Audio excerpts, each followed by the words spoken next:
وأشهد أن لا إله إلا الله وحده لا شريك له وأشهد أن سيدنا ومولانا محمدا عبده ورسوله. أما بعد، فأعوذ بالله من الشيطان الرجيم. بسم الله الرحمن الرحيم. من عمل صالحا من ذكر أو أنثى وهو مؤمن فلنحيينه حياة طيبة ولنجزينهم أجرهم بأحسن ما كانوا يعملون. وقال النبي صلى الله تعالى عليه وسلم: من صان نفسه في شهر رمضان لم يشرب فيه مسكرا لم يعمل فيه خطيئا لم يقذ فيه مؤمنا ببهتان زوجه الله كل ليلة 100 حورا وبنى له قصر لو أن الدنيا كلها وضعت فيه لكانت كمربة عنز في الدنيا أو كما قال صلی اللہ تعالی علیہ وسلم. میرے محترم بھائی اور دوستو، ایک بت پرست اپنے بت کو یاد کیا کرتا تھا، یا صنم یا صنم یا صنم یا صنم. 70 سال گزر گئے. ایک دفعہ اس کے منہ سے غلطی سے زبان پھسل گئی، یا صمد یا صمد. تو اللہ نے کہا: لبیک یا عبدی لبیک.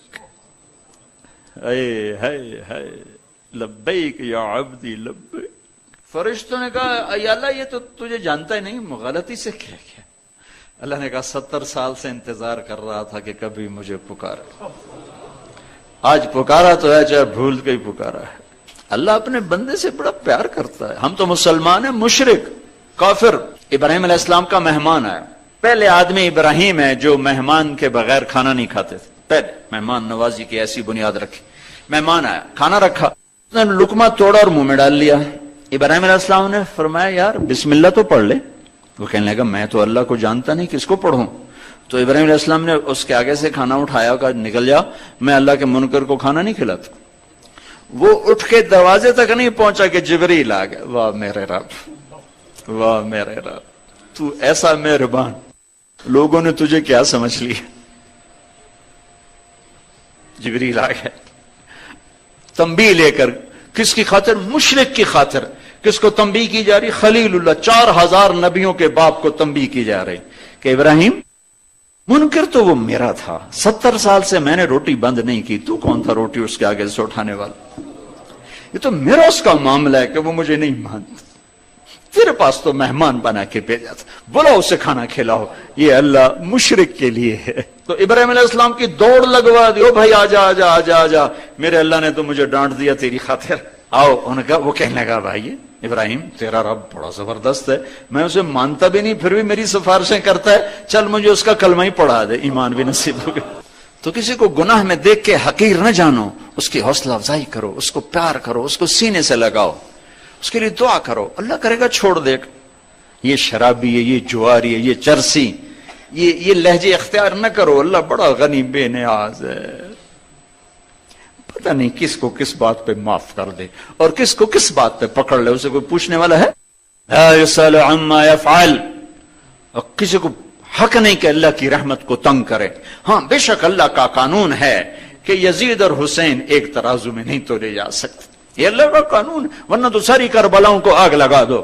رات کا زانی اور رات کا رونے والا اگر دونوں کے لیے برابر قانون ہے تو قرآن کو بھی آگ لگا دو، سیرت کو بھی آگ لگا دو، کربلاؤں کو بھی آگ لگا دو. 1.25 لاکھ صحابہ کی تاریخ کو اٹھا کے دریا میں ڈال دو. رات کو ناچنے والی، رات کو رونے والی اگر برابر ہیں، زکات دینے والا، جوڑ جوڑ کے جائیدادیں بنانے والا اگر یہ برابر ہو جاتے ہیں تو پھر تو قرآن کو اٹھا کے رکھ دو کسی جگہ. لیکن اللہ کی رحمت کو پابند نہیں کیا جا سکتا. جس کو چاہے معاف کرے، جس کو چاہے پکڑ لے. تو بھائیو، اگر شراب کی عادت ہے تو توبہ کر لو، توبہ کر لو. اللہ اپنے ہاتھوں سے پلانے والا ہے. دوسرا، ماں باپ کا نافرمان. عاق لوالدیہ، ماں باپ کی نافرمانی وہ بلا ہے. جبریل انسان کی شکل میں: یا رسول اللہ متی الساعۃ، قیامت کب آئے گی؟ آپ نے کہا: مل مسئول عنہا بعلم من السائل. آپ نے فرمایا کہ مجھے نہیں پتا، اللہ کو پتا ہے. وہ کہنے لگے: کوئی نشانی تو بتائیں. آپ نے کہا: جب اولاد ماں سے نوکر جیسا سلوک کرے گی تو قیامت آ جائے گی.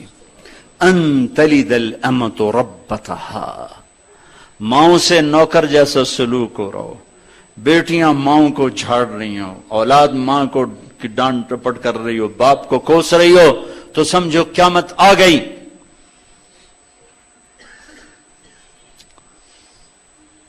یہ نہیں کہا جب کفر پھیلے گا قیامت آئے گی، حالانکہ جب کفر پھیلے گا قیامت آئے گی، لیکن یہ وہ گناہ ہے جو کفر پہ بھی چھا جاتا ہے۔ ان تلد الامۃ ربتہا، جب ماؤں کو ذلیل کیا جائے گا قیامت آ جائے گی۔ میرے نبی نے فرمایا کاش میری ماں زندہ ہوتی۔ ہائے ہائے، کائنات کے سردار، جنت میں وہ جنت جس سے آگے جنت ہی کوئی نہیں، تو اب تمنا کس چیز کی ہے؟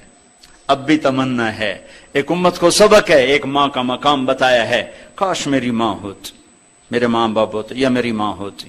اور میں سورۃ فاتحہ عشاء کی نماز میں کھڑا ہوتا، میں سورۃ فاتحہ پڑھ رہا ہوتا، اور ادھر سے آواز آتی محمد، میری ماں مجھے بلاتی محمد، تو میں ماں کے لیے نماز توڑ دیتا، اور میں کہتا اماں جی لبیک، اماں جی لبیک۔ یہ امت کو سکھایا ہے۔ 12,000 کا قافلہ لے کر آپ نکلے مدینہ سے حج کے لیے، 25 ذوالقعدہ کو، چلتے چلتے چلتے آپ ابوا پہنچے۔ ابوا میں آپ کی والدہ ماجدہ کی قبر ہے، اور یہ 12,000 کا قافلہ 70,000 کا ہو چکا ہے۔ آپ ایک دم راستے سے اندر پہاڑوں میں چل دیے۔ جنہیں معلوم تھا انہیں تو پتا تھا کہاں جا رہے ہیں۔ 70,000 کا مجمع، حیران ہے آپ اندر پہاڑوں میں کیا کرنے جا رہے ہیں؟ کیا کرنے جا رہے تھے؟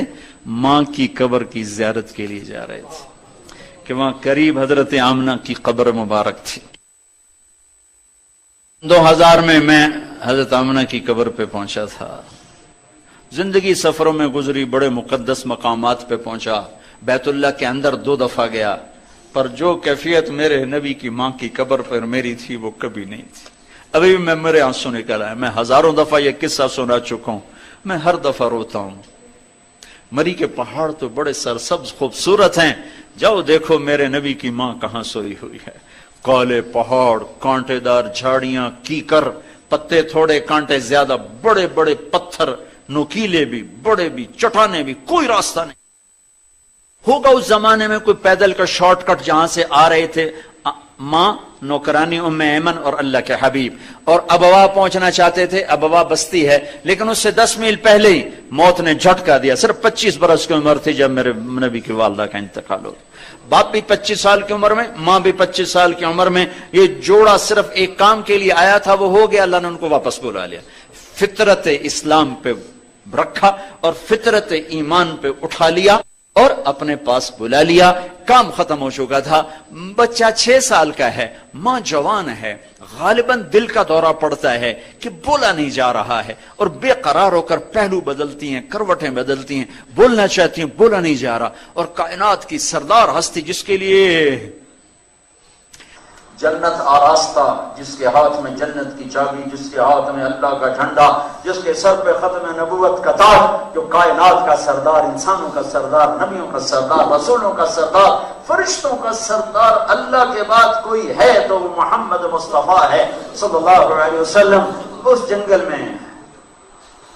میں دریا گلی میں وہ درد کیسے منتقل کروں جو مجھے وہاں اٹھا اس جنگل میں۔ سامنے تو خوبصورت منظر ہے مری کے سرسبز پہاڑوں کا، میں وہاں بھی کھڑا ہوا دیکھ رہا تھا، چاروں طرف کالے پہاڑ، سورج ڈوبنے کے قریب ہو چکا تھا، وہ منظر سوگوار، اوپر جگہ سوگوار۔ اللہ کے نبی ماں ماں ماں ماں بولا ہی نہیں کیا۔ آخر شمع بجھنے سے پہلے بڑھتی، کل حی میت وکل جلید بال وقد ولدت طہرا، بیٹا لگتا ہے زندگی ہار چکی، وقت آ گیا۔ اللہ نے مدینے میں موت نہیں دی کہ میرے نبی کو کوئی گود میں لینے والا ہوتا، اللہ نے مکے میں موت نہیں دی کہ میرے نبی کو کوئی گود میں لینے والا ہوتا، جنگل میں ماں کو مار دیا۔ نوکرانیوں سے بھی کبھی کوئی دل بدلتا اور بہلتا ہے؟ نہ چاچا نہ چاچی، نہ دادا نہ دادی، نہ ماما نہ مامی، نہ پھپھا نہ پھپھی، نہ خالہ نہ خالو، کوئی بھی نہیں، تنہا۔ اے ہائے زندگی ہاری ہے تو میرا نبی کیا رویا ہے سینے پہ سر رکھ کے، ماں ماں ماں ماں۔ میں وہاں کافی دیر کھڑا، 14 صدی پیچھے ایک چھوٹے سے 6 سال کے بچے کو ماں کے سینے پہ سر رکھ کے روتے ہوئے دیکھ رہا تھا کہ وہ کس طرح تڑپ رہا ہے، بلک رہا ہے۔ پتھر جوڑ کے میت کو دفنا دیا، نیچے اترے، پہاڑ ہے کوئی 50 فٹ اونچا پہاڑ ہے، جو 70 فٹ اونچا کہ اترے تو اب دوبارہ بھاگ کے اوپر چڑھ گئے پہاڑ پر. ام ایمن پیچھے گئی ہیں. وہ منظر تھا کہ عرش بھی پھٹ رہا تھا. مینا کے پہاڑ موم ہو کے پگھل رہے تھے. ایک ایک پتھر آنکھ بن کے آنسو بہا رہا تھا اور ایک ایک سنگریزہ زبان بن کے چیخ رہا تھا, پکار رہا تھا. میرے نبی ماں کی قبر کو لپٹے ہوئے تھے اور اوپر پڑے ہوئے تھے. جب ام ایمن قریب آئی تو آپ کہہ رہے تھے, اماں تجھے تو خبر تھی تیرے سے میرا کوئی نہ تھا, کہاں چلی گئی مجھے چھوڑ کے؟ تجھے تو خبر تھی تیرے سوا میرا کوئی نہ تھا, پھر تو کہاں چلی؟ کس کی گود میں سر رکھوں؟ ام ایمن نے پکڑا, بیٹا اٹھو. کہا نہیں مجھے چھوڑ دو, میں ماں کے سوا کہیں نہیں جاؤں گا. کھینچ کے اٹھایا, اونٹ پہ بٹھایا, اونٹنی پہ. 3 راتوں کا سفر ابھی باقی ہے. سارا سفر روتے روتے گزرا ہے. یہ کائنات کی سردار ہستی ہے, کیا بے نیاز ہے میرا اللہ. آپ نے اونٹنی کو موڑا, 70,000 کا مجمع, اور چلتے جا رہے ہیں. لوگ حیران ہو رہے ہیں, کیا ہے کیا ہے کیا ہے. چند خاص لوگوں کو پتا ہے کہ کیا ہے. آپ وہاں تشریف لائے, اونٹنی کو بٹھایا, پہاڑی پر چڑھے اور ماں کی قبر کے سرانے یوں گھٹنے اٹھائے, ہاتھ یہاں رکھے اور سر گھٹنوں میں دیا, اور پھر جو روئے ہیں جیسے چھوٹا 6 سال کا بچہ روتا. 63 سال کے محمد 6 سال کے بچے بن گئے. اور ماں کی قبر کے سرانے اتنا, اپریل کا مہینہ, سر ننگا, اتنا روئے کہ سارا وجود تر آنسوں سے, ساری داڑھی تر آنسوں سے, ہچکیاں لگ گئیں, ہچکیاں. پھر فرمایا میں آج رات اپنی ماں کے پاس گزاروں گا. 70 وہاں تو 70 آدمی نہیں بیٹھ سکتے. 70 کہا بھائی ادھر پھیل جاؤ, میں آج رات اپنی ماں کے پاس گزاروں. یہ پیغام دیا ہے. میرے نبی کو خبر تھی ماں باپ کے ساتھ کیا ہونے والا ہے, کیسے مائیں ذلیل ہوں گی, کیسے باپ ڈر رہے ہوں گے جوان اولادوں سے. آپ نے کہا عمر تیرے زمانے میں ایک شخص آئے گا, اس کا نام ہوگا اویس بن عامر, اس کا قبیلہ ہوگا مراد, اور اس کی شاخ ہوگی کرن, اس کا رنگ ہوگا کالا, قد ہوگا درمیانہ. اسے برس کی بیماری ہوئی تھی, اب وہ ٹھیک ہو گیا ہے, بس ایک نشان جسم پہ سفید باقی ہے, باقی سب وہ ٹھیک ہو گیا ہے. جب وہ آئے نا تو علی سن, تو بھی عمر تو بھی, دونوں اس سے دعا کروانا. انہیں حیران ہو کے دیکھا کہ ہم اس سے, وہ کس لیے؟ کہ اس نے ماں کی خدمت کر کے اللہ کو ایسا راضی کیا ہے, جب ہاتھ اٹھاتا ہے اللہ خالی نہیں لوٹاتا. یہ مقام کس لیے ملا؟ جہاد کی وجہ سے, تبلیغ کی وجہ سے, ذکر کی وجہ سے, تہجد کی وجہ سے, علم کی وجہ سے. کس وجہ سے؟ ماں کی خدمت کی وجہ سے. عمر رضی اللہ عنہ خلیفہ بن گئے, ہر سال حج کیا, ہر سال حج میں ڈھونڈتے ہوئے اویس اویس اویس, کوئی نہیں ملا. آخر ایک سال, یہ نہیں پتا کہ آپ کی خلافت کا کون سا سال تھا, آپ نے سارے حاجی کھڑے کر لیے حرم کے باہر, حرم شریف کے باہر. کہا بھائی سارے کھڑے ہو جاؤ, کھڑے ہو. ہاں بھائی یمن والے کھڑے رہو, باقی سارے بیٹھ جاؤ. بیٹھ گئے, یمن والے کھڑے ہو گئے. ہاں بھائی مراد والے کھڑے ہو جاؤ, باقی سارے بیٹھ جاؤ. تو سارے بیٹھ گئے. کچھ لوگ قبیلہ مراد کے رہ گئے. مراد, میں 4 سال پہلے یمن جماعت میں گیا تو وہاں حضرت اویس کرنی کے گاؤں اور ان کے قبیلے کے لوگوں کی زیارت بھی ہوئی, ملاقات بھی ہوئی. کولے پہاڑوں میں گاؤں ہے, ابھی چھوٹا سا گاؤں ہے. تو مراد والے کھڑے ہو گئے. کہا بھائی سارے مراد والے بیٹھ جاؤ, مراد کی شاخ کرن والے کھڑے رہو. تو صرف ایک آدمی بچا. ہم نے کہا تم کرنی ہو؟ کہا جی. اویس کو جانتے ہو؟ جی. میرا بھتیجا ہے, میرے بھائی کا بیٹا. وہ تو پاگل سا ہے, آپ اس کا کیوں پوچھ رہے ہیں؟ تو عمر رضی اللہ عنہ رونے لگے. کہا وہ نہیں, تو پاگل ہے. یہ بتا آیا؟ کہا جی آیا ہے. کدھر ہے؟ کہا اونٹ چرانے نکل گیا تھا عرفات کی طرف, تو آپ نے حضرت علی کو ساتھ لیا اور عرفات کی دوڑ لگا دی.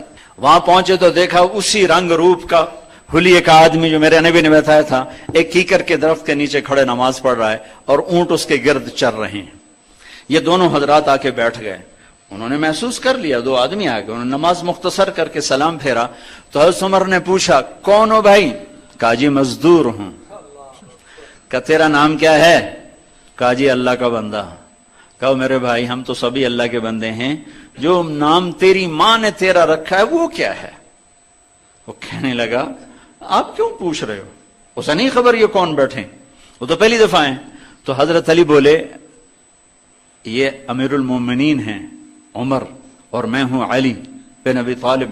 پھر وہ ایسے کانپ گئے کہ میں معذرت معافی چاہتا ہوں. السلام علیکم یا امیر المومنین، السلام علیکم یا علی ابن ابی طالب، مجھے خبر نہیں تھی، میں آپ کو پہچانتا نہیں تھا، فرمائیے میں اویس. حضرت عمر نے کہا ہاتھ اٹھاؤ دعا کرو. وہ رونے لگے کہ میں آپ کے لیے، اللہ کی قسم ساری دنیا اویس کرنے سے بھر جائے، عمر اور علی کے جسم کے ٹوٹے ہوئے بال کے برابر نہیں. یہ صرف ہمیں سبق دینے کے لیے یہ قصہ، ساری کہانی اس لیے وجود میں لایا میرا نبی کہ امت کو، مری والوں کو پیغام دینا تھا. تو کہنے لگے بھائی ہمیں اللہ کے نبی کا حکم تھا، ہمارے لیے دعا کرو. تو انہوں نے ان کے لیے دعا کی اور اتنی بڑی ہستیوں نے آمین کہا. پھر میرے نبی نے فرمایا کہ قیامت کے دن جب حساب ہو جائے گا تو لوگ جنت میں جا رہے ہوں گے، اویس بھی جا رہا ہوگا. چلتے چلتے چلتے چلتے چلتے جنت کے دروازے پر آئیں گے تو اللہ کہے گے اویس کو روک دو باقی چلے جاؤ. تو اویس گھبرا جائیں گے، بھی ایک ہی گل بنی، بوئے تھے آ کے روک گئے. وہ کہیں گے یا اللہ مجھے کیوں روک لیا؟ اللہ فرمائیں گے پیچھے مڑو. وہ پیچھے مڑ کے دیکھیں تو جہنم کے لوگ کھڑے ہوں گے بے شمار. تو اللہ تعالیٰ فرمائیں گے یہ دیکھ رہے ہو نا یہ جہنم کے لوگ، اب تو انگلی کا اشارہ کر، جس کی طرف انگلی کرتا جائے گا تیری طفیل میں آج لاکھوں انسانوں کو جنت میں ڈالوں. ربیہ اور مضر کے قبیلے کی تعداد کے برابر اعلیٰ عدد ہے. ربیہ و مضر لاکھوں جہنمی، کہا تیری طفیل جنت میں ڈالوں گا تیری ماں کی خدمت. آج کی نسل صرف پیسہ ہی جانتی ہے، بلکہ آج کے بڑے بھی پیسے کے غلام ہیں. پیسہ پیسہ پیسہ، باپ بھی پیسہ، اماں کو بھی پیسہ چاہیے، بچوں کو بھی پیسہ چاہیے. نہ ماں باپ کے پاس فرصت رہی اولاد کو سکھانے کی، نہ اولاد کے پاس فرصت ہے اس مقام کو سیکھنے کی. تو لہذا سب کچھ موجود ہے، محبتیں ختم ہیں، سب کچھ موجود ہے، الفتیں ختم ہیں. آپ نے فرمایا میں جنت میں گیا، میں نے تلاوت سنی. میں نے کہا یہ کون تلاوت کر رہا؟ تو کہا جی یہ وہ ہیں حارثہ بن نعمان. اچھا حارثہ بن نعمان. 2 صحابہ کے بارے میں آتا ہے کہ جیسی انہوں نے ماں کی خدمت کی کسی نے نہیں کی، ایک حضرت عثمان اور ایک حارثہ بن نعمان. کہا جی وہ حارثہ تو مدینے میں بیٹھے، مرے تو نہیں کہ جنت میں تلاوت کی آواز آ رہی.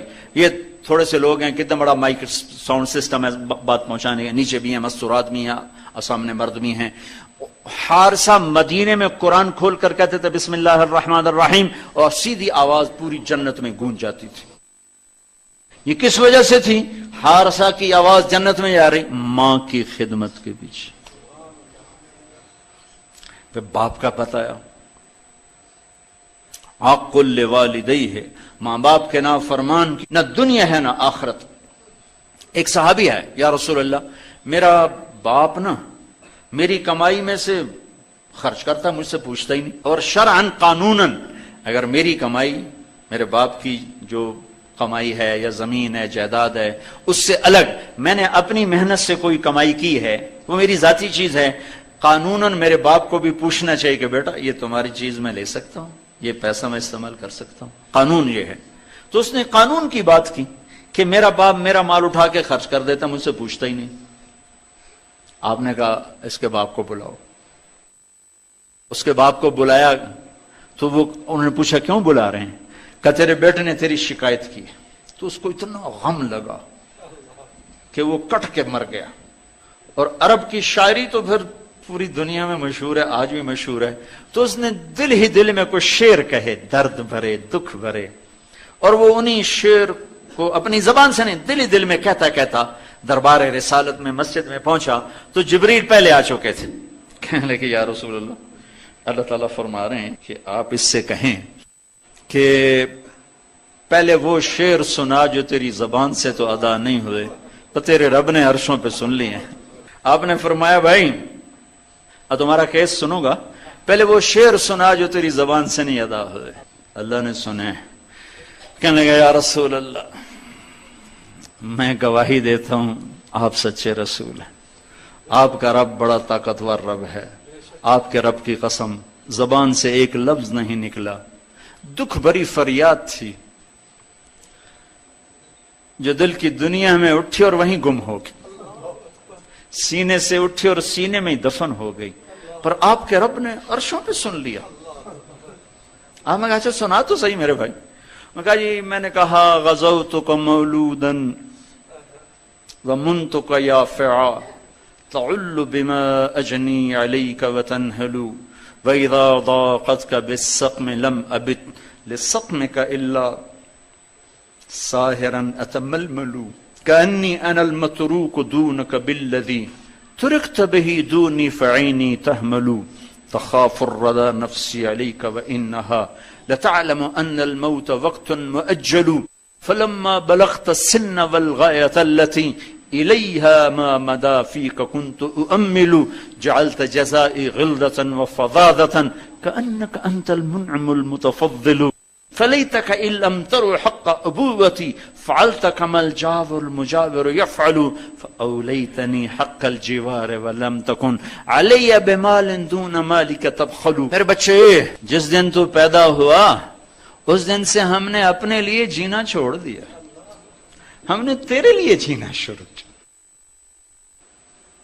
گرمی سے لڑے، سردی سے لڑے، موسموں سے لڑے، حالات کے آہنی پنجوں سے رزق نکالا، جبڑوں سے رزق نکالا، جوانی کو قربان کیا، صحت کو قربان کیا، اپنے جذبات کو سلا دیا، تیرے چہرے کی ایک مسکراہٹ دیکھنے کے لیے ساری ساری رات کام کیا، سارا سارا دن کام کیا، کبھی دھوپ میں کبھی سردی میں، کبھی گرمی سے لڑا کبھی سردی سے لڑا، کبھی موسم سے لڑا کبھی بھوک سے لڑا، تجھے کھلایا خود بھوکا رہا، تجھے پلایا خود پیاسا رہا، تجھے چھاؤں میں لٹایا خود دھوپ میں بیٹھا، تجھے سکھ پہنچایا خود دکھ جھیلا۔ میری تو زندگی پھر تیرے لیے ہوگی، میں نے اپنے لیے جینا چھوڑ دیا۔ جب کبھی تو بیمار ہوا تو ساری رات میں اور تیری ماں تیرے سرانے بیٹھ کے دھڑ دھڑ دل دھڑک رہے ہوتے تھے، کہیں مر نہ جائے، کچھ ہو نہ جائے۔ ہسپتال پہنچیں، ڈاکٹر کو بلاؤ، ٹیکسی بلاؤ، گاڑی بلاؤ، رکشا بلاؤ، جلدی سے ہسپتال پہنچاؤ، مری میں جگہ نہیں، پنڈی لے جاؤ، اسلام آباد لے جاؤ۔ اسی خوفناک خیالات میں ہم روتے تھے، پگھلتے تھے، ٹوٹتے تھے، بکھرتے گئے، چلے گئے خشک پتے کی طرح، اور تیرے چہرے کی ایک مسکراہٹ کے لیے ساری مسکراہٹیں بھول گئے، تجھے صحت مند دیکھنے کے لیے اپنی صحت کے سودے کر دیے۔ اور اس طرح ایک دن نہیں گزرا، یہ شب و روز گزرے، دن اور رات گزرے، لیل و نہار گزرے، بہار و خزاں گزری، رت بدلی، موسم بدلے، بادل اندھیری، بارش آئے اور گئے، یہاں تک کہ تو پروان چڑھتا گیا، میں ڈھلتا گیا، تجھ میں جوانی میں رنگ بھرا اور بڑھاپے نے میرے سارے رنگ نوچ لیے۔ تو سیدھا کھڑا ہوا تنے کی طرح، میری کمر جھک گئی کمان کی طرح، اور میں آسرے کا محتاج ہوا، تو طاقتور ہو کے جوان ہوا۔ پھر مجھے خیال آیا کہ میں اس کی انگلی پکڑ کے چلا، گود بٹھا کے چلا، کندھے بٹھا کے چلا، ہاتھ بٹھا کے چلا، اس کے لیے در در کی ٹھوکریں کھائیں۔ آج جب میں بوڑھا ہوا ہوں تو اب یہ میری انگلی پکڑے گا، میرا ہاتھ پکڑے گا، میں اس کی لاٹھی بنا، یہ میری لاٹھی بنے گا۔ لیکن ایک دم میرے بیٹے تیری آنکھیں ماتھے پہ چڑھ گئیں، تیرے تیور بدل گئے، تو مجھے یوں دیکھنے لگا جیسے میں تیرا باپ نہیں، میں تیرا نوکر ہوں۔ تو میں نے اپنی زندگی کو جھٹلا دیا اور میں نے کہا میں خواب دیکھ رہا تھا کہ میں باپ ہوں۔ نہیں، میں باپ نہیں، میں نوکر ہی ہوں، میں پڑوسی ہوں۔ تو اچھا میرے دوست، اگر میں پڑوسی ہوں تو پڑوسی کو بھی تو لوگ پوچھ ہی لیتے ہیں، کبھی مجھے پوچھ ہی لیتا کہ بھائی کسی چیز کی ضرورت تو نہیں، کچھ چاہیے تو نہیں۔ یہ اتنے درد بھرے اشعار ہیں کہ میرے تو اتنی فصاحت نہیں کہ میں اس کا ترجمہ کر سکتا، لیکن یہ وہ اشعار تھے کہ میرے نبی زار و قطار روتے اور آپ پھوٹ پڑے اور آپ کی داڑھی آنسوں سے تر ہو گئی، اور آپ نے اس کو گریبان سے پکڑا اور یوں جھٹکا دے کر اٹھ جا، دفع ہو جا، انت و مالک لابیک، تو باپ کے خلاف مقدمے کرتا ہے، نکل جا، تو اور تیرا سب کچھ تیرے باپ کا ہے۔ یہ صرف روز شب قدر سے متعلق نہیں ہے کہ ماں باپ کا نام فرمان ہے تو اس کی شب قدر برباد ہو گئی، ماں باپ کا نام فرمان ہے تو سب کچھ برباد ہو گیا۔ ہے بجلی کا جانا تو ٹھیک ہے، بڑی مشقت کی بات ہے، لیکن کوئی اتنی بڑی بات نہیں ہے۔ ہمارے تھر پار کر میں آج بھی 2000 سال پرانی زندگی ہے، لوگ ہم سے زیادہ صحت مند ہیں۔ گھر گھر میں ماں باپ کی نافرمانی یہ میرے دیس کا زوال ہے۔ لوڈ شیڈنگ میرے دیس کا زوال اتنا نہیں ہے، گیس کی کمی اتنا زوال کا سبب نہیں ہے، سب سے بڑا زوال کردار کا ہے۔ گھر گھر میں لوڈ شیڈنگ ہے، ماں باپ دکھی ہیں اولاد سے۔ ایک جوان بیٹا باپ سے کہہ رہا تھا تو آج تائیں میرے واسطے کی اور اس کا باپ جو اس کے چہرے پہ کرب تھا، وہ زبان حال سے تو کہہ سکتا تھا، زبان قال سے کچھ نہیں کہہ سکتا تھا۔ جو اس باپ کے چہرے پہ کرب تھا میں آج تک نہیں بھولا۔ تو آج تائیں میرے واسطے کیتا ہے، تو آج تائیں میرے واسطے کی بنایا ہے۔ حضرت علی سے کسی نے پوچھا آپ کا بیٹا حسن کیسا ہے؟ فرمایا جب دن ہوتا ہے تو میرے پیچھے چلتا ہے، آگے نہیں چلتا، کہ اگر پیچھے سے کوئی دشمن وار کرے تو اس کے اوپر آئے، میرے اوپر نہ آئے، چونکہ آگے تو میں خود دیکھ رہا ہوں۔ جب رات ہوتی تو میرے آگے چلتا ہے کہ اندھیرے میں نظر نہیں آ رہا، تو کوئی دشمن سامنے سے وار کرے تو میرے اوپر آئے، میرے باپ پر نہ آئے۔ جس کمرے میں بیٹھا ہوں اس کی چھت پہ نہیں چڑھتا کہ باپ کے اوپر نہ ہو جاؤں۔ کھانے پہ میرے ساتھ بیٹھتا ہے تو جب تک میرا ہاتھ سالن میں ہوتا ہے اپنا ہاتھ نہیں بڑھاتا، جب تک میرا ہاتھ روٹی کی طرف نہ بڑھے اپنا ہاتھ نہیں بڑھاتا کہ پتہ نہیں کون سی بوٹی میرے باپ کو پسند اور میں پہلے اٹھا لوں۔ امام زین العابدین اپنی ماں کے ساتھ کھانا نہیں کھاتے تھے، اور عرب میں عیب تھا الگ الگ کھانا، اکٹھے کھانا دستور تھا۔ اب بھی یہی حال ہے، اکٹھے کھاتے ہیں، ایک بڑے تھال میں مل کر کھاتے ہیں۔ تو ایک آدمی نے کہا آپ تو اپنی ماں کے بڑے فرما بردار ہیں، تو آپ ان کے ساتھ کھانا کیوں نہیں کھاتے؟ کہ مجھے ڈر لگتا ہے کوئی ایسی بوٹی نہ اٹھا لوں جو میری ماں کو پسند تھی اور میں نے اٹھا لی تو میں کہیں نافرمان نہ ہو جاؤں۔ ابو ہریرہ رضی اللہ عنہ نے دیکھا دو آدمی جا رہے، ایک جوان ایک ذرا بوڑھا، یا ہذا، وہ کھڑے ہو گئے نوجوان، ما ہذا منکا، یہ تیرا کیا لگتا ہے؟ کہا جی میرے باپ ہیں۔ کہا کبھی اس کے آگے نہ چلنا، کبھی اس کے آگے نہ چلنا، کبھی اس سے پہلے نہ بیٹھنا، کبھی اس سے پہلے نہ بیٹھنا، کبھی اس کا نام لے کے اس کو نہ پکارنا۔ ماں باپ کی نافرمانی صرف روزے کو برباد نہیں کرتی، شب قدر کو برباد نہیں کرتی، پورے معاشرے کو برباد کر دیتی۔ لیکن ایک بات اس میں اضافی کہوں گا جو میرے معاشرے کا بہت بڑا ناسور ہے اور بہت بڑا درد ہے۔ ماں باپ کا زور میرے اوپر ہے، میں ماں باپ کی غلامی میں، ماں باپ قتل بھی کر دے تو قتل کا کیس نہیں درج کیا جا سکتا۔ باپ اگر اپنے بیٹے کو قتل کر دے تو اس کے بدلے میں باپ کو قتل نہیں کیا جا سکتا، باپ کا اتنا حق ہے، لیکن یہ سارا حق میرے اوپر ہے، میری بیوی پر نہیں ہے۔ میرے ماں باپ ہیں، ساس سسر کا بہو پہ کوئی شرعی حق کوئی نہیں ہے، لیکن یہ میرے معاشرے کا جبر ہے کہ آنے والی لڑکی پس کے رہ جاتی ہے۔ خامن سے زیادہ سسر کا حق، خامن سے زیادہ ساس کا حق، خامن سے زیادہ خامن کی بہنوں کا حق، خامن سے زیادہ خامن کے بھائیوں کا حق۔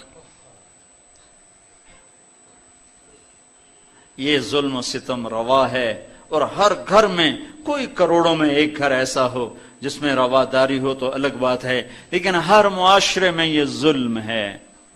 وہ کہتے اساں شادی اس واسطے کی تھی، ہن ساڈی روٹی ساڑیاں دیاں پر نہیں گئیاں، ہن ساڈی روٹی کون پکاوے؟ ساڈے پتر دی بیوی نہ پکاوے تو ہور کون پکاوے؟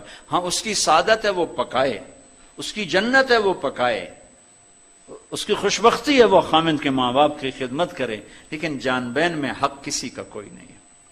نہ ساس سسر کا حق ہے بہو پر، نہ بہو کا حق ہے ساس سسر پر۔ میرے ذمہ اپنی بیوی کے حقوق ہیں، میری بیوی کے ذمہ میرے حقوق ہیں، میرے اوپر میرے ماں باپ کے حقوق ہیں، میرے اوپر میری بہنوں کے حقوق ہیں، میرے اوپر میرے بھائیوں کے حقوق ہیں۔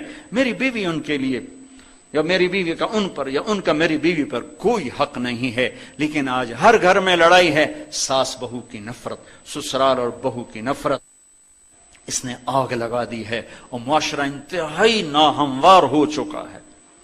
ایک یونیورسٹی میں بیان کیا لاہور میں، تو بیان کے بعد ہم بیٹھے تھے ان کے چانسلر کے کمرے میں، تو ایک کہا جی ایک لڑکی آپ سے ملنا چاہتی۔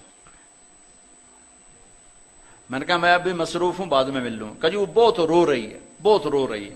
میں نے کہا پتہ نہیں کیا مسئلہ بنا. تو میں اٹھ کے چلا گیا, ساتھ ایک اور کمرہ تھا, وہاں بیٹھ گئے. اس نے مجھے ایک پرچہ دے دیا. پرچہ تو خیر میں نے بعد میں پڑھا.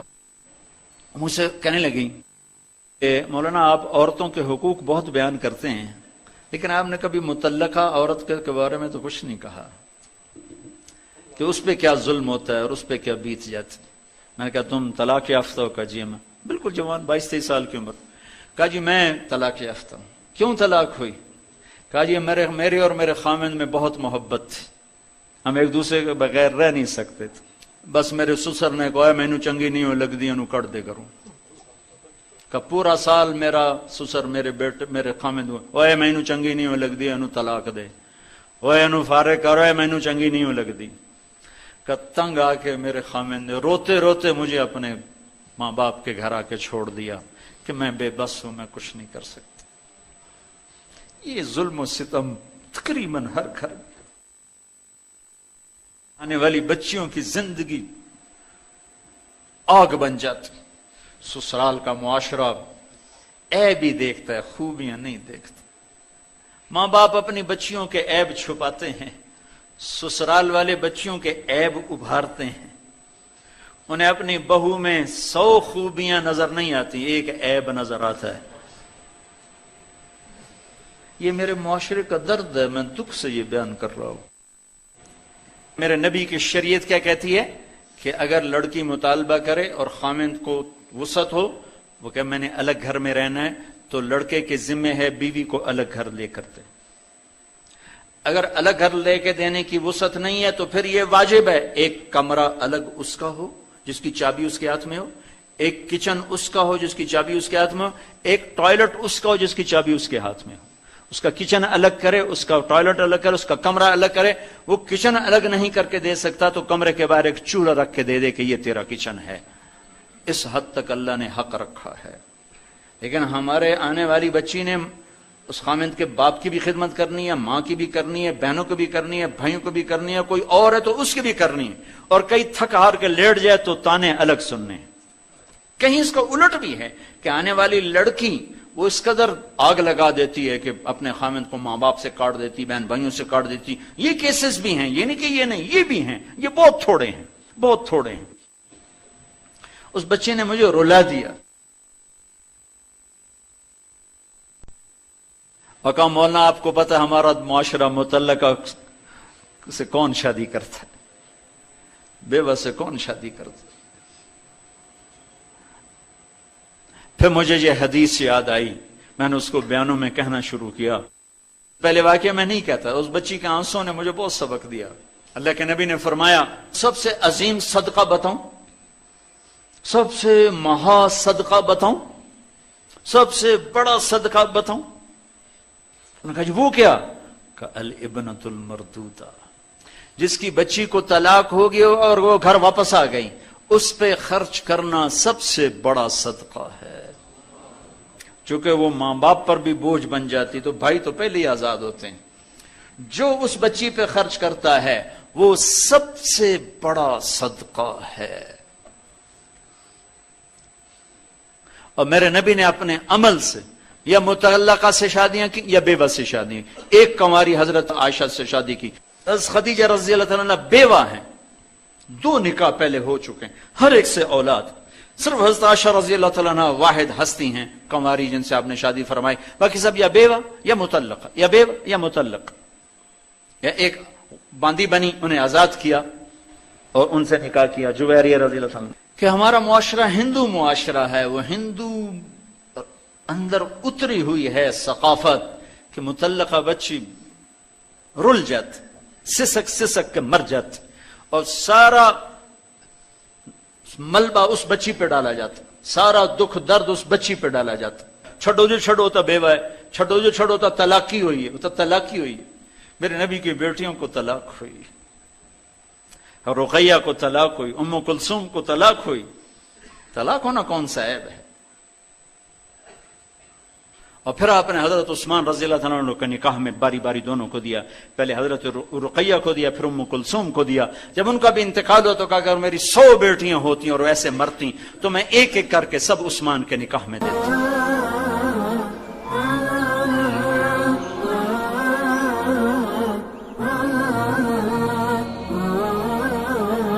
کمایا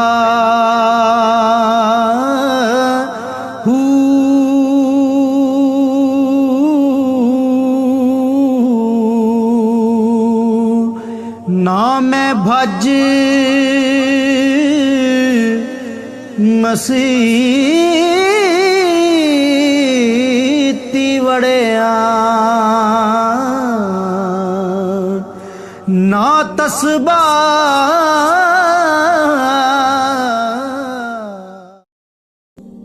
اور پھر وہاں سے ہم کو 4 کلومیٹر سڑک پہ چلے 5، پھر اس نے سیدھے ہاتھ گاڑی کو اتارا اور ہمیں پہاڑوں کے اندر لے کر گیا. وہاں بغیر جاننے والے کے کوئی نہیں پہنچ سکتا.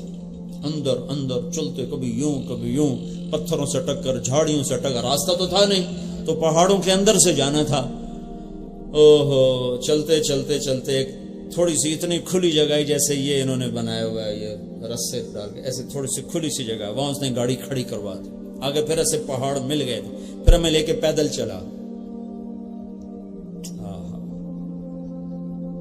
کاش تم وہاں جاتے. یہاں بیٹھ کے تم کیا سمجھو اس درد کو جو وہاں جا کے میں ابھی بھی رو پڑا ہوں. حالانکہ میں یہ قصہ ہزاروں دفعہ سنا چکا، لیکن ہر دفعہ میرے آنسو بہ پڑتے ہیں، مجھے قابو نہیں رہتا. جیسے یہ سٹیج بنا ہوا ہے، ایسے ایک پہاڑ تھا، یعنی پہاڑ کے اوپر قدرتی سٹیج بنا ہوا تھا، جیسے اللہ نے پہلے سے وہ جگہ تیار کر کے رکھی تھی کہ یہاں میرے محبوب کی ماں سوئے گی. تو ایسے بالکل اوپر جا کے وہ پہاڑ ایسے ملے ہوئے تھے، ایسے یوں کالے سیاہ اور چھوٹے چھوٹے، بڑے نہیں، چھوٹے چھوٹے. یہ پہاڑ ایسے تھا فلیٹ بالکل اوپر سے یوں. تو جب وہاں پہنچے تو اس وقت سورج ڈوبنے کے قریب ہو رہا تھا. تو ماحول ویسے ہی سوگوار ہو رہا تھا. ادھر حضرت آمنہ کی قبر میں نے چاروں طرف دیکھا. سن 2000 صرف 10 سال پہلے تو سوائے سناٹے کے کوئی وہاں آواز نہیں تھی، دور دور تک کسی انسان کا نشان نہ تھا. تو 14 صدی پیچھے دیکھنے کی کوشش کی اندھیروں میں کہ کیا یہاں میرے نبی کی ماں نے جان دی. 25 سال کی عمر اور دل کا دورہ، میرا خیال ہے دل کا دورہ پڑا ہوگا. بیماری کیا تھی یہ تو نہیں معلوم، لیکن جو آثار ہیں، اور خود مجھے بھی دل کا دورہ پڑا ہے، تو مجھے وہ آثار قرائن سے لگتا ہے کہ دل کا دورہ پڑا تھا. تو آپ ماں کے ساتھ بیٹھے ہوئے جڑ کر ان کو بلانے کی کوشش کرتے ہیں تو ان سے بولا نہیں جا رہا. وہ درد ایسا ہوتا ہے کہ بولا جاتا ہی نہیں آدمی بول سکتا، اتنا شدید درد ہوتا. تو وہ ماں کو بلاتے ہیں، وہ بول نہیں پاتے. پھر جیسے بجھتی شمع بھڑکتی ہے تو حضرت آمنہ نے آخری گفتگو فرمائی، کل حی میت و کل جدید بال. بیٹا لگتا ہے میرے جانے کا وقت آ چکا ہے، اور ہر زندہ نے مرنا ہے، ہر جوانی نے ڈھلنا ہے، لیکن ایک دن آئے گا تو سارے عالم کو پاک کرے گا، تیرے ذریعے سے جہان پاک ہوگا، روشن ہوگا. یہ آخری کلمات تھے حضرت آمنہ کر ان کا وصال ہوا ہے. پھر وہاں سے بستی کوئی 10-15 کلومیٹر دور ہے. تو وہاں کس نے آ کے قبر بنائی؟ ویسے رکھنا اوپر ایسے پتھر جوڑ دیے تھے، لیکن ان پتھروں کو اکٹھا کرنا اور ان کو جوڑنا یہ کون ایک عورت کے بس کا نہیں تھا.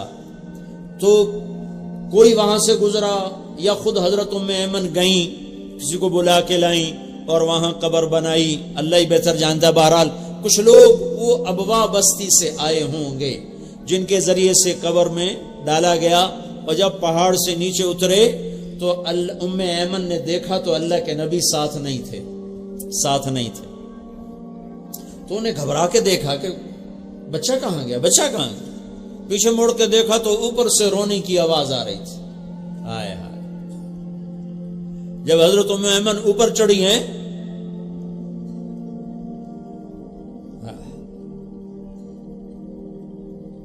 میں جب یہ قصہ بیان کرتا ہوں میں وہیں پہنچ جاتا ہوں. تو ماں کی قبر کو ایسے چمٹے ہوئے تھے، قبر کو سینے سے لگایا ہوا تھا ایسے، اور یوں سر اوپر رکھا تھا. جب ام ایمن قریب آئی ہیں تو سنا تو اللہ کے نبی کہہ رہے تھے، اماں تجھے تو پتا ہے نا تیرے سوا میرا کوئی بھی نہ تھا، تو بھی مجھے چھوڑ کے چلی گئی. واہ یا رسول اللہ، کیا غم اٹھائے، کیا دکھ دیکھے. آج اسی کی امت اسی کے سینے میں خنجر اتارتی ہے، اسی کے طریقوں کا مذاق اڑاتا ہے۔ اما تجھے تو خبر تھی تیرے سوا میرا کوئی نہیں، پھر تو مجھے چھوڑ کے کیوں چلی گئی؟ میں تیرے بغیر اب کیسے جاؤں گا؟ اللہ اللہ اللہ۔ ام ایمن نے کھینچا کہ اٹھو بیٹا، کہا نہیں مجھے چھوڑ دو۔ ان کو بھی ماں کہتے تھے کہ اماں مجھے چھوڑ دو، میں ماں کے بغیر کہیں نہیں جاؤں گا، بس مجھے ادھر ہی چھوڑ دو۔ انہوں نے زبردستی کھینچا اور مکے تک آنسو بہتے گئے، آنسو بہتے گئے۔ اس بات کے 57 سال گزر گئے اور اللہ کے نبی نے حج کیا آخری۔ تو جب آپ ماں کی قبر کے پاس پہنچے تو آپ کے ساتھ 70,000 حجاج تھے، اندازہ ہے میرا اندازہ۔ جب مدینے سے نکلے تھے تو 12,000 تھے، مکے پہنچے تو 1 لاکھ، عرفہ میں پہنچے تو 1.25 لاکھ، تو یہ 2 منزل پہلے کی بات ہے، تو تقریباً 60-70 ہزار کا مجمع تھا۔ اس مجمع کے رہنے کی جگہ ابوا کی بستی تھی جہاں کھلا میدان تھا، لیکن جب آپ ماں کی قبر پر پہنچے تو آپ نے سب سے کہا ادھر ہی سب قافلہ اتر جائے، سب کو۔ وہاں تو 70 آدمیوں کے رہنے کے لیے مسئلہ بن جاتا ہے، میرے نبی نے 70,000 سے کہا ادھر ہی جہاں جگہ ملے بیٹھ جاؤ، خیمے لگا دو۔ اور خود اپنا خیمہ لگا کر پھر احرام باندھا ہوا تھا تو ماں کی قبر پر آئے اور اس کی چادر کی نا یوں گوٹھ بنا کر اور یوں اپنے ہاتھ یہاں رکھے، گھٹنے اٹھا کے، اور سر گھٹنوں میں ایسے دیا ایسے، اور جیسے چھوٹا بچہ گھٹنوں میں سر دے کے روتا ہے، ایسے کئی گھنٹے دھوپ میں آپ ماں کی قبر پہ بیٹھ کے روتے رہے۔ ہاں ایک بات تو میں سنانا چاہتا تھا جس پر یہ سارا قصہ سنایا کہ پھر میرے نبی نے کہا کاش میری ماں ہوتی اور میں عشاء کی نماز کے لیے مصلی پہ کھڑا ہوتا، عشاء کی نماز کے لیے مصلی پہ کھڑا ہوتا اور میں سورۃ فاتحہ شروع کر چکا ہوتا اور ادھر سے میرے گھر کا دروازہ کھلتا اور میری ماں کہتی محمد، تو میں اس کی خاطر نماز توڑ دیتا اور میں کہتا جی اماں جی میں نماز بعد میں پڑھوں گا۔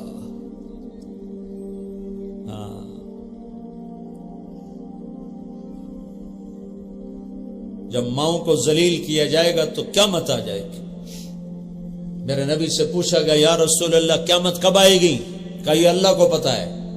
کہا یا رسول اللہ کو نشانی تو بتائیں۔ کہ جب نور پور کی ماؤں کو ذلیل کیا جائے گا تو قیامت آ جائے گی، جب فیصل آباد کی ماں کو ذلیل کیا جائے گا تو قیامت آ جائے گی، جب ملتان، لاہور، کراچی، پنڈی، پشاور، اسلام آباد کی ماں کو ذلیل کیا جائے گا تو قیامت آ جائے گی۔ میرے بھائیو اپنے اللہ سے صلح کر لو، اللہ کے واسطے۔ صلح کا راستہ، کلمے کا دوسرا حصہ، بات تو یہاں سے شروع کی تھی، پھر معراج بتا دیا، بیچ میں حضرت ابراہیم کا واقعہ آیا تو اماں کا واقعہ سنا دیا۔ یہ ساری باتیں میری تمہاری ضرورت ہیں۔ صرف نماز کا نام اسلام نہیں ہے، صرف کلمہ پڑھنا یہ اسلام نہیں ہے۔ ہاں اسلام میں آ گیا، اسلام پوری زندگی ہے جس میں اللہ کا حق ہے، جس میں نماز سر فہرست ہے۔ نماز نہیں ہے تو انسان ہی نہیں ہے، وہ جانور ہے جس کے پاس نماز نہیں ہے، جس کا ماتھا سجدے میں نہیں ہے، وہ انسانوں کی صف میں نہیں ہے اللہ کے دربار میں۔ جو اللہ اذان سن کے بیٹھا ہوا ہے یہ اللہ کے دربار میں انسانوں کی صف سے نکلا ہوا ہے۔ لیکن نماز تو 5 وقت ہے، پھر باقی وقت میں کیا ہے؟ باقی وقت میں میرے نبی کی زندگی ہے، سیرت ہے، پوری زندگی ہے، ماں کے ساتھ، باپ کے ساتھ، بیوی کے ساتھ، بچوں کے ساتھ، اولاد کے ساتھ، بہنوں کے ساتھ، بھائیوں کے ساتھ، دوستوں کے ساتھ، اپنوں کے ساتھ، غیروں کے ساتھ کیا کرنا ہے، سارا طریقہ بتایا۔ تو جب آپ معراج پہ گئے تو آپ نے اللہ سے عرض کیا، اللہ سے ملاقات ہوئی، آمنا سامنا ہوا، سارے پردے ہٹائے گئے، حبیب و محبوب آمنے سامنے ہیں، اور میرا نبی کہہ رہا تحیات للہ والصلوات والطیبات، اوپر سے میرے اللہ کا جواب آ رہا ہے السلام علیک ایھا النبی ورحمۃ اللہ وبرکاتہ۔ تو یہاں اللہ سے سوال ہوتا ہے یا اللہ اتخذت ابراہیم خلیلا وموسیٰ کلیما وَأَلَنْتَ لِدَاوُودَ الْحَدِيدَ وَسَخَّرْتَ لِسُلَيْمَانَ الرِّيَاحَ فَأَحْيَيْتَ لِعِيسَى الْمَوْتَى فَمَاذَا جَعَلْتَ لِي؟ یا اللہ آپ نے عیسیٰ علیہ السلام، آپ نے ابراہیم علیہ السلام کو خلیل بنایا اور موسیٰ علیہ السلام کو کلیم بنایا، اور داؤد علیہ السلام کو لوہا نرم کر کے دیا، اور سلیمان علیہ السلام کو ہوا تابع کر کے دی، اور عیسیٰ علیہ السلام کو مردے زندہ کر کے دیے، فماذا جعلت لی، تو یا اللہ میرے لیے کیا ہے، میرے لیے کیا ہے، میرے لیے کیا ہے؟ تو اللہ تعالیٰ نے فرمایا اولیس قد اعطیتک افضل من ذلک کلہ، میرے محبوب تیرے لیے سب سے اعلیٰ چیز، سب سے اعلیٰ چیز کہ وہ کیا ہے کہ اللہ ذکرت الا ذکرت معی، نور پور والوں کو بتا دے قیامت تک تیرا میرا نام اکٹھا رہے گا، جدا نہیں ہو سکتا۔ اور یہ پیغام ہے دنیا کے کالے گوروں کو، بوڑھے جوانوں کو، جنہیں اللہ کو پانا ہے انہیں تمہیں پانا پڑے گا، جنہیں اللہ کو راضی کرنا ہے انہیں تیرا غلام بننا پڑے گا، انہیں تیرے سامنے جھکنا پڑے گا، تو میں ان کا ہوں ورنہ میں کسی کا نہیں ہوں۔ سارے عالم کے لیے پیغام رحمت، سارے عالم کے لیے پیغام امن، سارے عالم کے لیے کامیابیوں کے دروازے، صرف عرب کے لیے نہیں، پوری دنیا کے انسانوں کے لیے۔ بحر و بر پہ نبوت چھا گئی، عرش و فرش پر نبوت کی دھوم مچ گئی۔ آپ پیدا ہو رہے ہیں، بچے اور بھی پیدا ہوتے ہیں، آپ بھی پیدا ہو رہے ہیں۔ آج 12 ربیع الاول ہے اور پیر کی صبح ہے، 4:20 ہو رہے ہیں، اور ہندوستانی کیلنڈر کے لحاظ سے 628 بکرمی ہے، جو آج کل کچھ 2200 سے کچھ اوپر جا رہا ہے، 628 بکرمی ہے، اور یکم جیٹھ ہے، اور انگریزی کی 22 اپریل ہے، اور 571 عیسوی ہے، اور عربی کا مہینہ ربیع الاول ہے، اور تاریخ 12 ہے، اور پیر کا دن ہے، شروع ہو چکا ہے۔ پیر کی صبح صادق کا وقت ہے جو 4:20 بنتا ہے۔ 22 اپریل کو مکہ میں صبح صادق کا ٹائم بنتا ہے 4:20۔ اس لیے میں 60 ٹائم بتاتا ہوں کہ ہمارے نبی 22 اپریل 571 عیسوی 12 ربیع الاول یکم جیٹھ پیر کی صبح کو 4:20 پر پیدا ہوئے۔ ایک نے مجھ سے سوال کیا، اس وقت تو گھڑیاں نہیں تھیں، تو یہ 4:20 پر کیسے پتا چلا؟ تو میں نے کہا ایسے پتا چلا کہ میں نے مکے میں جا کر صبح صادق کا وقت دیکھا کہ صبح صادق مکے میں 22 اپریل کو کب ہوتی ہے، تو وہ 4:20 پر ہوتی ہے۔ بچے روز پیدا ہوتے ہیں۔ آپ کی دائی ہیں، ان کا نام ہے شفا بنت عمر، وہ آپ کے ساتھ لیڈی ڈاکٹر کا آپ کی ماں کے ساتھ موجود ہیں، اور صبح 4:20 پر ادھر دنیا کا اندھیرا دور ہو رہا ہے، ادھر دلوں کے اندھیرے دور ہونے کے لیے سورج کا طلوع ہو رہا ہے۔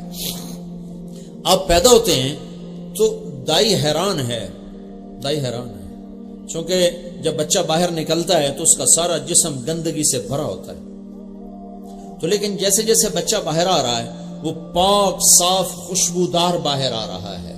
تو شفا کے ہاتھ میں پہلا بچہ نہیں آ رہا، اس کے ہاتھ میں سینکڑوں بچے پیدا ہوئے ہیں، لیکن اس بچے کو دیکھ کر شفا پہ ہیبت طاری ہوتی ہے کہ اس بچے کو اندر دھلا کس نے دیا اور خوشبو کس نے لگائی۔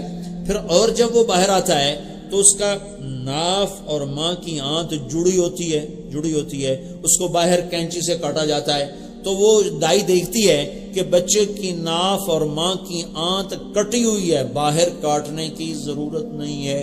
یہ ایک اور حیرت کی بات۔